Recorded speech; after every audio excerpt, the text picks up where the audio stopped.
യേശുക്രിസ്തുനാമത്തെ സ്നേഹവന്ദനം പ്രിയരെ. അപ്പം ഇന്ന് ഞാൻ നിങ്ങളോട് സംസാരിക്കാൻ ആഗ്രഹിക്കുന്ന വിഷയം എന്ന് വെച്ച് കഴിഞ്ഞാൽ കുടുംബജീവിതത്തെക്കുറിച്ചാണ്. കുടുംബജീവിതം നമുക്ക് എങ്ങനെയാണ് വിജയകരമായിട്ട് നമുക്ക് ജീവിക്കാൻ സാധിക്കുന്നത്, അപ്പം ആ വിഷയങ്ങളുമായി നിങ്ങളുമായി പങ്കുവെക്കാൻ ആഗ്രഹിക്കുന്നു പ്രിയരെ. അപ്പം നമ്മുടെ ആത്മീയ ജീവിതത്തിൻ്റെ ഏറ്റവും പ്രധാനപ്പെട്ട ഒരു സ്ഥലമാണ് കുടുംബജീവിതം എന്ന് പറയുന്നത്. അപ്പോൾ ഈ കുടുംബജീവിതം എങ്ങനെ വിജയിക്കും, അത് വലിയൊരു ചോദ്യചിഹ്നമാണ്. നമുക്ക് എവിടെയാണ് അതിനെക്കുറിച്ച് വഴികൾ കാണിച്ചിരിക്കുന്നത്, അപ്പോൾ നമുക്കൊരു വിജയകരമായ കുടുംബജീവിതം നയിക്കാൻ സാധിക്കുമോ എന്നൊക്കെയുള്ള പല ചോദ്യങ്ങൾ നമ്മുടെ ജീവിതത്തിൽ വരാറുണ്ട് അല്ലേ. അപ്പം നമ്മൾ കല്യാണം കഴിക്കുമ്പോൾ തന്നെ വലിയ സന്തോഷത്തോടെയാണ് വിവാഹം കഴിക്കുന്നത് അല്ലേ. അപ്പോൾ എന്താണ് വിവാഹം, എന്തിനാണ് നമ്മൾ വിവാഹം കഴിക്കുന്നത്, എന്തിനാണ് നമ്മൾ കല്യാണം കഴിക്കുന്നത് എന്നുള്ള ചോദ്യചിഹ്നങ്ങൾ കുറേ ഉണ്ടല്ലേ നമ്മുടെ അകത്ത്. വിവാഹം കഴിച്ച് കഴിയുമ്പോഴായിരിക്കും നമ്മൾ രണ്ട് വ്യക്തികൾ തമ്മിൽ ചേരാൻ ഭയങ്കര ബുദ്ധിമുട്ടായിട്ടുള്ള അനുഭവങ്ങളൊക്കെ നമുക്ക് ഉണ്ടാകാറുണ്ട്. കല്യാണം കഴിഞ്ഞ ആദ്യത്തെ കുറച്ച് നാളൊന്നും വലിയ കുഴപ്പമില്ല, പക്ഷെ കുറച്ച് നാൾ കഴിയുമ്പോഴത്തേക്കും വീണ്ടും വലിയൊരു പ്രശ്നങ്ങളായി, ഭാരമായി, അത് വല്ലാത്തൊരു ബുദ്ധിമുട്ടായിട്ടൊക്കെ വരുന്നതായിട്ട് നമുക്ക് ഫീൽ ചെയ്യാറുണ്ട് നമ്മുടെ ലൈഫിൽ. അപ്പോൾ എന്താണ് സത്യം എന്നതിനെക്കുറിച്ചൊക്കെ നമുക്ക് അതിനെക്കുറിച്ച് ചിന്തിക്കാം. അപ്പോൾ ഇന്ന് ഞാൻ നിങ്ങളോട് സംസാരിക്കാൻ ആഗ്രഹിക്കുന്നത്, എന്തിനാണ് നമ്മൾ വിവാഹം കഴിക്കുന്നത്, അപ്പോൾ എന്ത് ചിന്തകളിലാണ് നിങ്ങൾ വിവാഹം കഴിക്കുന്നത്. അപ്പോൾ ഈ എന്തൊക്കെ ചിന്തയാണ് ഞാൻ നിങ്ങളുമായി പങ്കുവെക്കാൻ ആഗ്രഹിക്കുകയാണ്. അത് നിങ്ങൾ മനസ്സിലാക്കിയിട്ട് ഇങ്ങനെയുള്ള ചിന്തകളിലാണോ നിങ്ങളുടെ വിവാഹത്തിൻ്റെ ചിന്തകൾ, മൈൻഡ് സെറ്റ് റെഡിയായിരിക്കുന്നത് എന്നുള്ള കാര്യങ്ങൾ നിങ്ങൾ ചിന്തിക്കുക.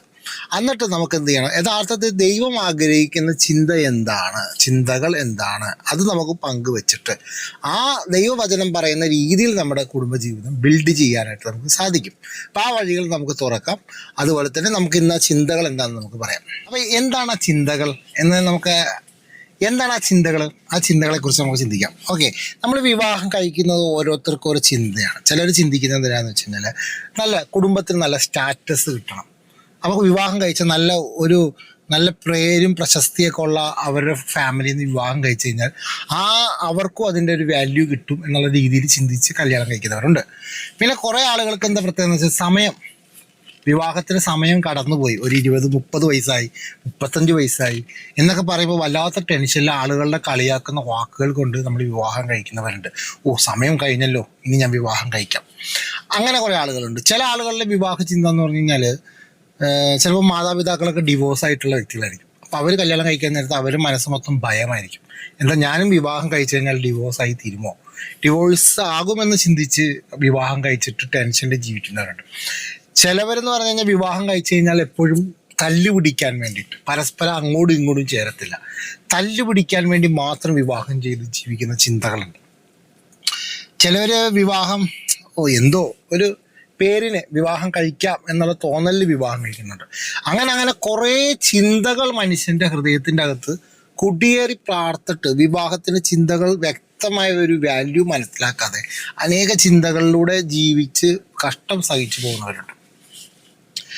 പിന്നെ വിവാഹം കഴിക്കുന്നതെന്ന് വെച്ചാൽ ചിലവർ ഈ സെക്സിനോടുള്ള അമിതമായ ആഗ്രഹം മൂത്തിട്ട് ആ സ്ത്രീ ഒരു സെക്സ് ചെയ്യുന്ന ഒരു വസ്തുവാണ് എന്നുള്ള രീതിയിൽ തന്നെ ചിന്തിച്ച് അതിന് വിവാഹം കഴിക്കുന്ന ആളുകളുണ്ട്. പക്ഷെ അതൊന്നും അല്ല ദൈവം ഏൽപ്പിച്ചിരിക്കുന്ന വിവാഹ ജീവിതത്തെക്കുറിച്ച് പറയുന്നത്. പ്രിയരെ, നമ്മളെ ജീവിതം ഏറ്റവും ബ്യൂട്ടിഫുള്ളായി തീരാനായിട്ട് കർത്താവ് ആഗ്രഹിക്കുന്നത്. അപ്പോൾ എന്താണ് ആ വിവാഹ ജീവിതം എന്നതിനെക്കുറിച്ചുള്ള കാര്യങ്ങൾ നമുക്ക് പഠിക്കാൻ പ്രിയരെ. നമുക്കതിനെക്കുറിച്ച് പഠിച്ച് നമ്മുടെ കുടുംബജീവിതം ഏറ്റവും മനോഹരമായി, കർത്താവ് പറയുന്നത് പോലെ സ്ത്രീ ഒരു നന്മയാണ് ദൈവത്തിൻ്റെ, ആ നന്മ പ്രാപിക്കാൻ നമുക്ക് ദൈവം ഇടയാക്കണം. അപ്പോൾ ആ കാര്യങ്ങളിലേക്ക് നമുക്ക് മുന്നോട്ട് പോവാം. ദൈവനാമം മഹത്വം കൊടുക്കട്ടെ. യേശുവിൻ്റെ നാമത്തിൽ തന്നെ ആമേൻ.